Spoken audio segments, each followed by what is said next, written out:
ரொம்ப சிம்பிளாக அட்டகாசமான டேஸ்ட்டில் இருக்கக்கூடிய நெத்திலி தொக்கு எப்படி பண்ணலான்னு பார்க்கலாம். இதை பண்ணுறதுக்கு ஒரு மண் பாத்திரத்தில் தாராளமாக கோகோனட் ஆயில் ஆட் பண்ணிக்கோங்க. கொஞ்சமாக சோம்பு, ஒரு பட்டை ஆட் பண்ணி பொரிஞ்சதும் ஒரு பெரிய வெங்காயத்தை குட்டி குட்டியாக சாப் பண்ணி ஆட் பண்ணிடுங்க. வெங்காயம் வதங்கிட்டு இருக்கிற டைம்லேயே ஒரு மிக்சர் ஜாரில் 2 தக்காளி, இஞ்சி, பூண்டு, கொஞ்சமாக கருவேப்பிலை ஆட் பண்ணி இதை ஒரு பேஸ்ட் மாதிரி அரைச்சி எடுத்துருங்க. வெங்காயம் வதங்கினதும் இந்த அரைச்சி வச்சிருந்த பேஸ்ட்டையும் ஆட் பண்ணி நல்லா வதக்கி விட்டுருங்க. வெங்காயம் தக்காளி சேர்ந்து ஓரளவு நல்லா பச்சை வாசனை போய் வதங்கி வரணும். வெங்காயம் தக்காளியில் உள்ள பச்சை வாசனை எல்லாம் போன பிறகு இதுக்கு தேவையான ஸ்பைஸ் பவுடர்ஸ் எல்லாம் ஆட் பண்ணிடலாம். கொஞ்சமாக சால்ட்டு, மஞ்சத்தூள், மிளகாத்தூள், கொத்தமல்லி பொடி, பெப்பர் பவுடர் இது எல்லாத்தையும் ஆட் பண்ணி அந்த மசாலாவோட பச்சை வாசனை போகிற அளவு நல்லா மிக்ஸ் பண்ணி விட்டுருங்க. கொஞ்சமாக புளி தண்ணியுமே ஆட் பண்ணிடுங்க. தக்காளியில் உள்ள புளிப்பு பார்த்துட்டு அதுக்கு ஏற்ற மாதிரி ஆட் பண்ணிக்கோங்க. எல்லாத்தையும் சேர்த்து நல்லா வதக்கி விட்டுட்டு கொதி வந்த பிறகு க்ளீன் பண்ணி வச்சிருந்த நெத்திலி ஃபிஷ்ஷை ஆட் பண்ணிடுங்க.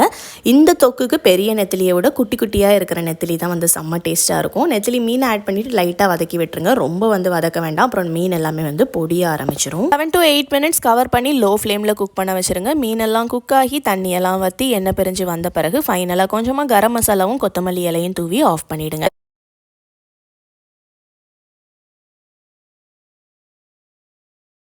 இன்றைக்கி சாட்டர்டே நெத்திலி ஃபிஷ் வாங்கினீங்கன்னா கண்டிப்பாக இந்த தொக்கு ட்ரை பண்ணிட்டு எப்படி வந்துச்சுன்னு சொல்லுங்கள். உங்கள் ஃப்ரெண்ட்ஸ் யாராவது நெத்திலி மீன் லவர்ஸ் அப்படின்னா அவங்களுக்கும் இந்த வீடியோவை ஷேர் பண்ணி விடுங்க. இன்னொரு வீடியோவில் மீட் பண்ணுறேன்.